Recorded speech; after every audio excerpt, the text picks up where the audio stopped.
Uber, I'm talking to you. You got greedy. And if you're watching this video and you still drive for Uber to this day, go ahead and leave a comment below. Shout out to you. If you're watching this video and you tried the Uber and then go ahead and say, girl, tell me why you stopped driving for Uber. Tell me why you stopped driving for Uber in the comments. What's up, YouTube? It's your girl, Nicole, and welcome back to my channel. Shucks, I'm welcoming myself back. Hey, girl. Hi. Okay, so the first thing I want to address is Uber. I have stopped driving for Uber. This is not an Uber car. Lord God, I stopped, and honestly, the math wasn't mathing for me. For some people, I see the comments like, you know, if it is your only option at the moment, you have to make it work, and I get that. And in that video, I definitely was making it work for me. It was, I rather something than nothing. And then when I started working at this current job, it was just not making sense anymore. My work hours are from 9 to 6 p.m. Monday through Friday. When I started this job and I was working for Uber, I was like, oh, okay, well, I can just, as soon as I clock out of work, I can get on the road and do a couple of hours for Uber. No. Then I was like, oh, well, maybe I'll just go home and then start a little later.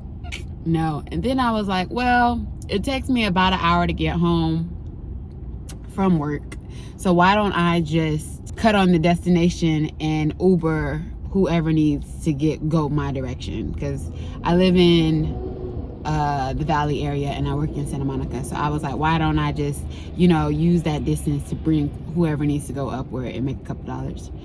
That worked for a little while, but then it would still take me in different paths. But then it just didn't work. So I was just like, I'm not doing this. Then I just stopped driving for them all together, and I was like, oh, maybe I could pay, maybe I could just do the weekends. That didn't work either, because baby, when I tell you that weekly 365 felt like every 3 days, and it started cutting into my check, and then messed up one of my bank accounts. We'll talk about that later, because when I turned in the car, it still charged me for that week. Girl, let's not even get into it. I let it go. It's been a year now. We're moving forward, but it just wasn't working out. It didn't make sense anymore. It was more so a liability than an asset, and I was like, what am I doing?